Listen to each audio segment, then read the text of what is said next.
Merci beaucoup Bastien et Didier d'avoir répondu à l'invitation. On est très heureux de vous avoir avec nous pour cette table ronde. Et je vais d'abord proposer que vous vous présentiez. Donc Bastien, si tu veux bien commencer. Tout à fait, donc enchanté, bonjour à tous. Bastien Legras, basé ici à Paris, chez Google depuis 14 ans quasiment. C'est intéressant par rapport à cette session, on en parlera juste après.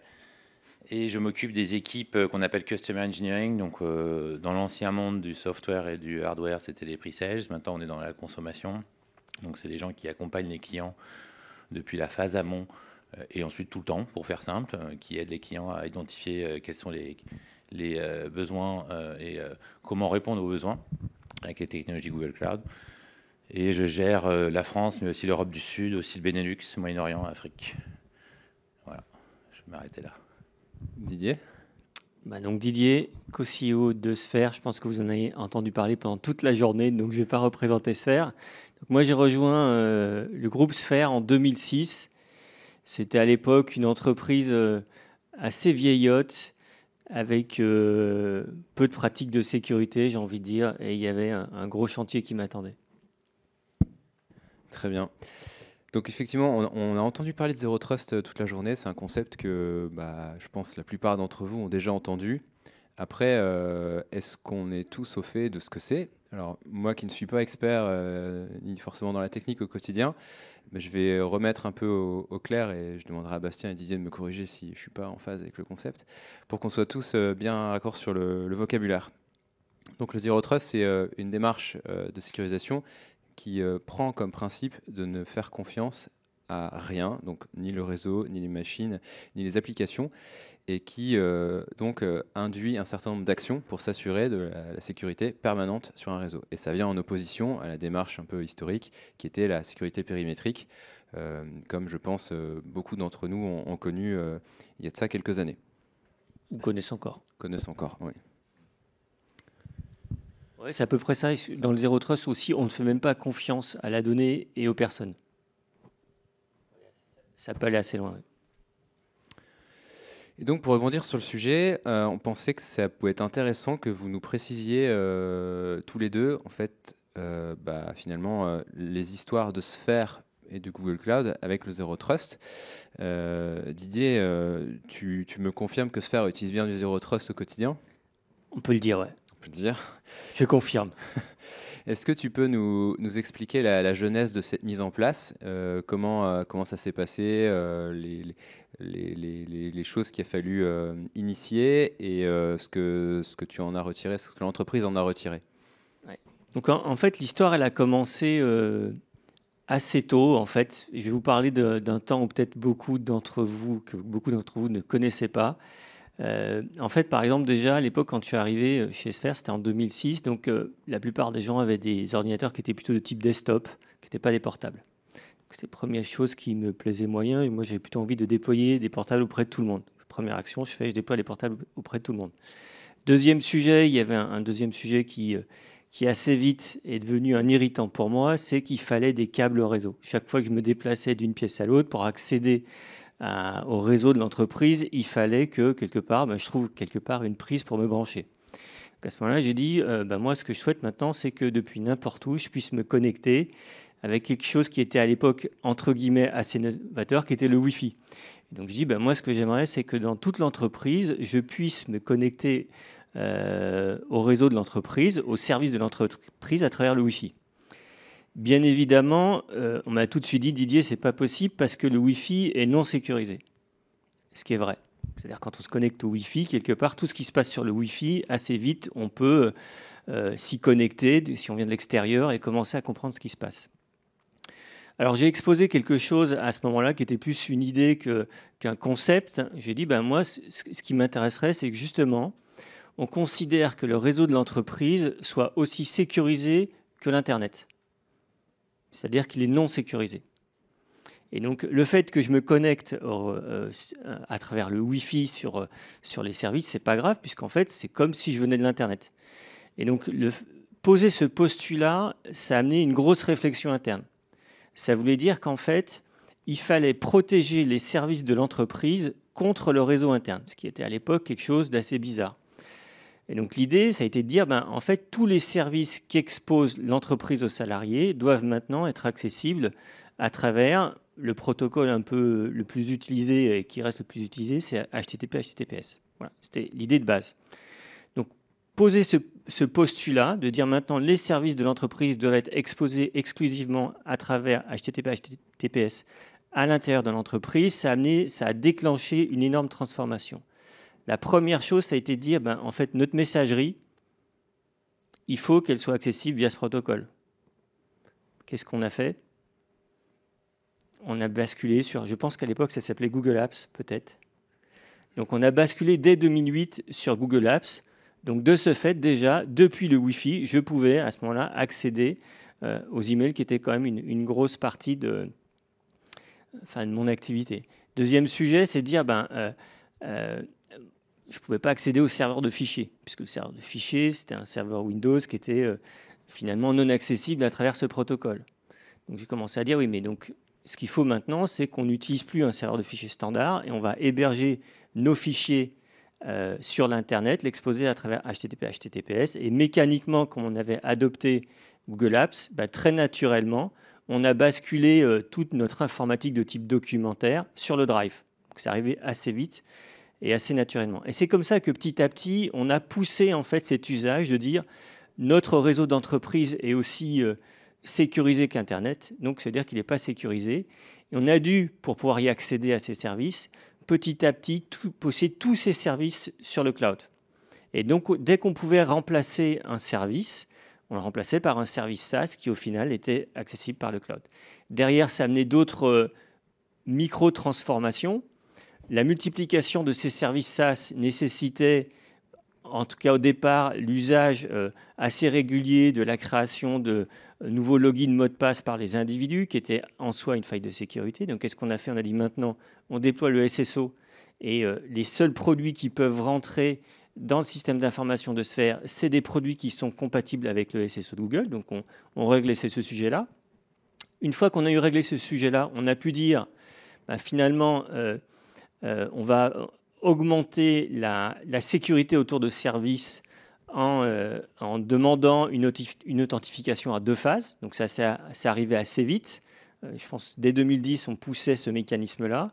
Après, on a équipé nos salariés de clés, en fait. Les gens avaient aussi des téléphones. Et donc, c'est comme ça que petit à petit, entre guillemets, sans le savoir, de par une contrainte de base qui était simplement « je veux pouvoir utiliser au système d'information depuis le Wi-Fi », et finalement, on a basculé sur des mécanismes Zero Trust.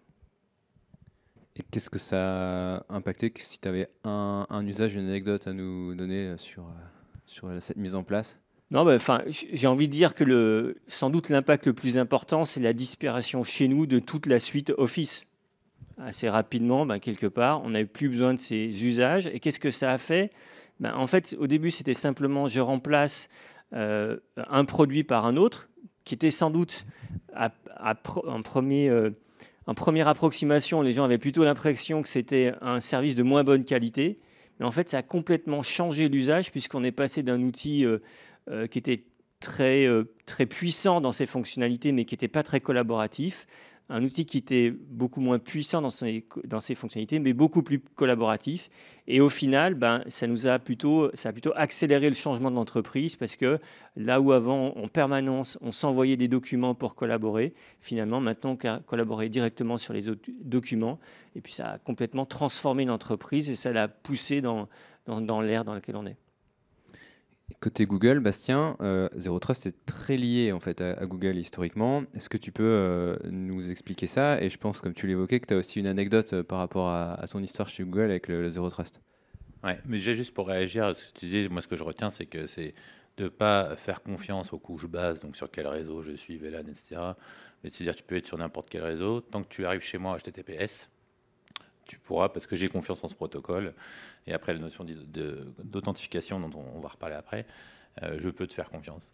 Donc, pour revenir à l'histoire côté Google, comme je disais, c'est marrant parce que c'était une de mes premières expériences quand je suis arrivé début 2010. J'étais dans les derniers utilisateurs à télécharger en interne, je ne sais plus quel client VPN on avait. Et c'est parce que c'est lié à une histoire Alors, d'ailleurs, je serais intéressé de savoir qui connaît ou a entendu parler de l'opération Aurora de décembre 2009. Il y en a pour qui sont trop jeunes, peut-être. Mais... Ça a été évoqué. L'opération Aurora, elle est sur Wikipédia.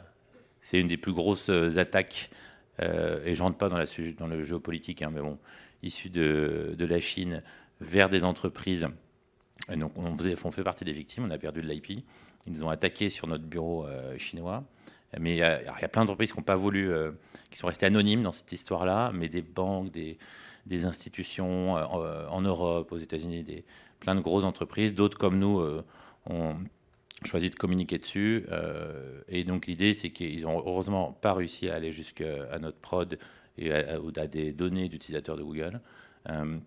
Mais ils sont rentrés justement en utilisant la faille du périmétrique, parce qu'une fois qu'on a passé l'enclos initial, on est trusted.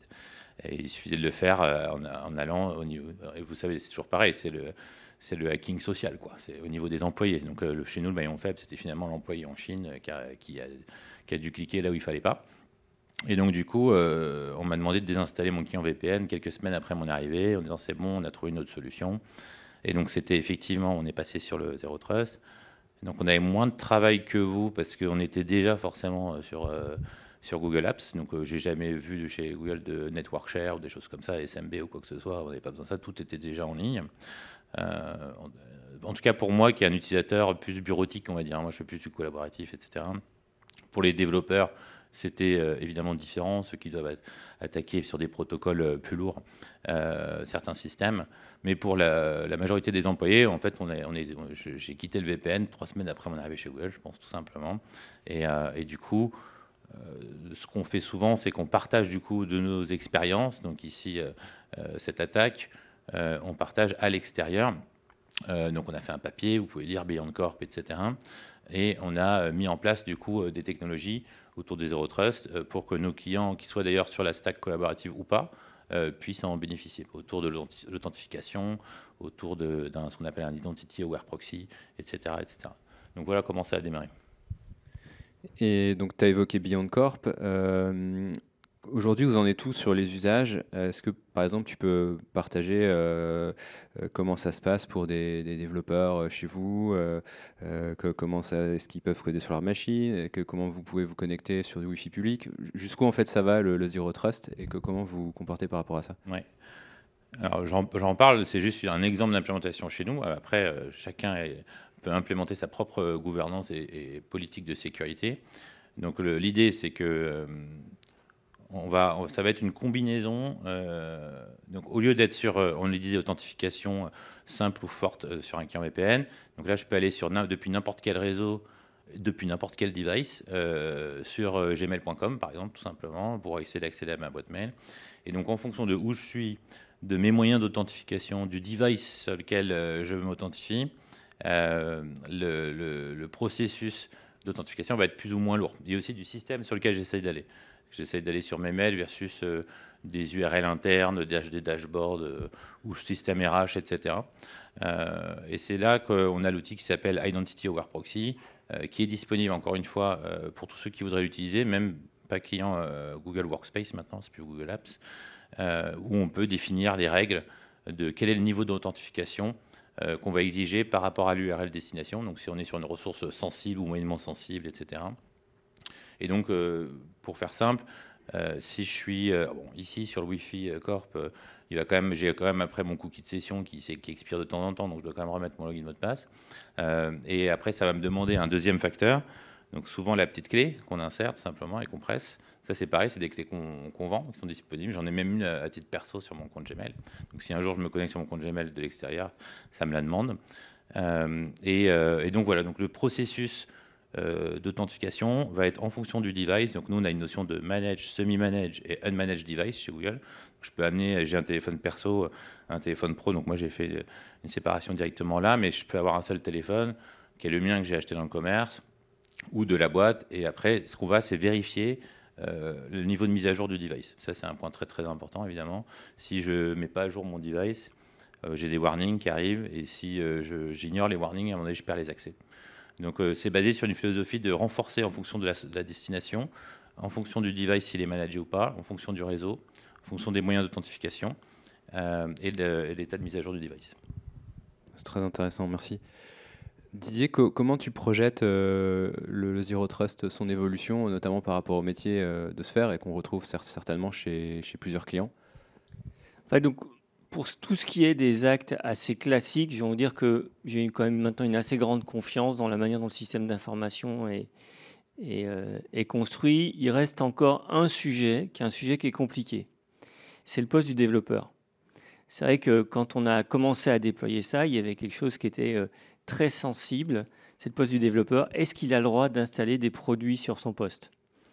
Alors, étant moi-même développeur, j'ai plutôt milité pour, qui en soi, mine de rien, c'est quand même quelque chose qui est une potentielle ouverture à des failles de sécurité. C'est vrai qu'une fois qu'on a routé un poste développeur, à part ce qu'il y a dessus, ce qui peut être quand même sensible, de par la manière dont notre système d'information est construit, c'est peu contaminant. C'est-à-dire que ce n'est pas parce que je route le poste de développeur que je peux rebondir sur d'autres machines parce que ce sera difficile de le faire. Ceci étant dit, le poste développeur reste quand même quelque part une des failles. Donc une des manières dont on a opéré jusqu'à maintenant, c'est plutôt de dire on va prendre des OS plus solides que la moyenne. Donc on a globalement banni un OS et autorisé d'autres. Donc, je vais plutôt parler de ceux que j'ai autorisés plutôt que ceux que j'ai bannis. Donc, on est plutôt parti sur des OS de type macOS et Linux qui sont un peu plus solides structurellement, moins hackables. Et donc, quelque part, l'histoire, c'est de dire, de toute façon, un poste, il est toujours hackable. Mais autant déjà dire, on est globalement plus sécurisé et on renforce comme ça la sécurité. Mais ce n'est pas une solution qui est hyper satisfaisante structurellement parce que quelque part, on reste quand même, nos développeurs, ils aiment quand même bien être admins sur leur machine. Retirer le fait qu'ils sont admins, ça reste tout de suite assez compliqué, ils ne peuvent pas installer, etc.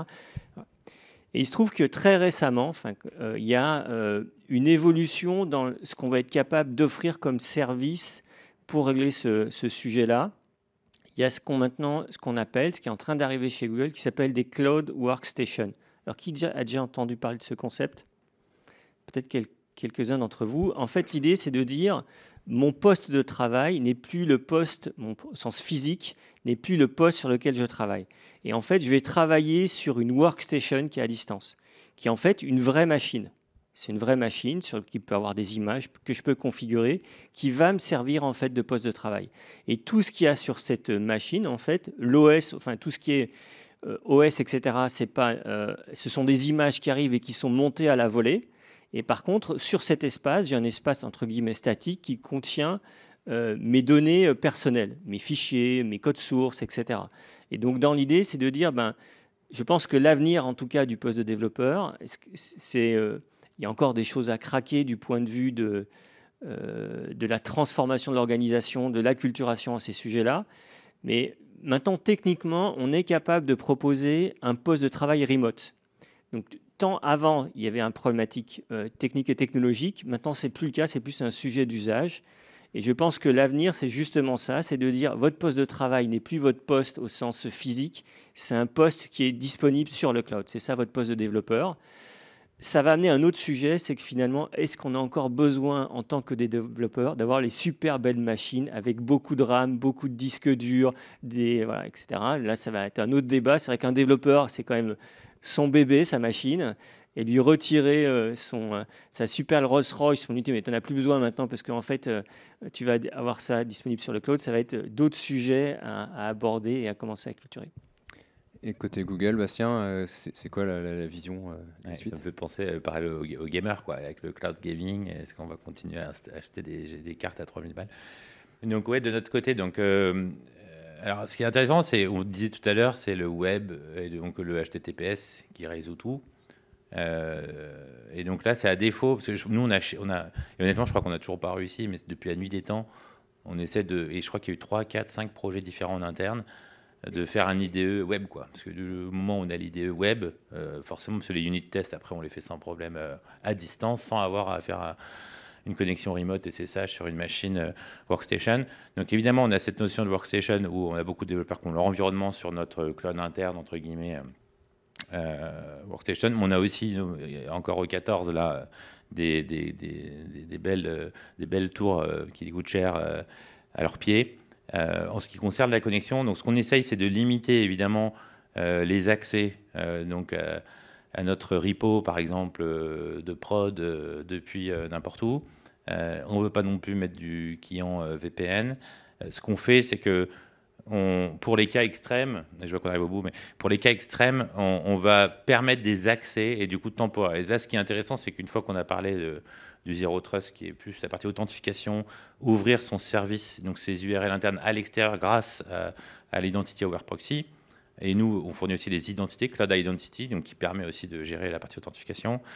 C'est tout ce qui va être la notion d'IAM. Et nous, on est allé très loin sur la notion d'IAM. Moi-même, qui ne suis pas développeur, en tout cas à Google, je dois renouveler mes demandes d'accès. Donc, pour accéder à des informations sensibles de la boîte, on va avoir un outil central qui teste en temps réel et qui me dit Bastien, tu vas accéder aux flux financiers, je ne sais pas, de Google Cloud depuis en dehors de ta région, en dehors de l'Europe. J'ai 5-6 critères à remplir. Avoir lu un document, avoir l'approval de mon manager, j'aurai une autorisation pendant une semaine. Oui, on a mis en place ce type de système assez contraignant, mais au moins ça permet pour des cas extrêmes. On peut avoir le cas, pendant le Covid, on a dû le gérer, donner l'accès à la prod à des employés qui étaient chez eux, confinés. Et donc, grâce à ces systèmes, on a pu leur donner les accès nécessaires pour qu'ils puissent continuer à travailler. Donc, ça permet d'être souple, en tout cas, et d'adapter la posture du moment, quoi. Voilà ce que je dirais. Merci beaucoup. Merci Bastien, merci Didier pour votre transparence et le partage d'éléments. Et Saïfeddine, je te repasse la main pour la suite. Là. Merci. Bravo. Merci.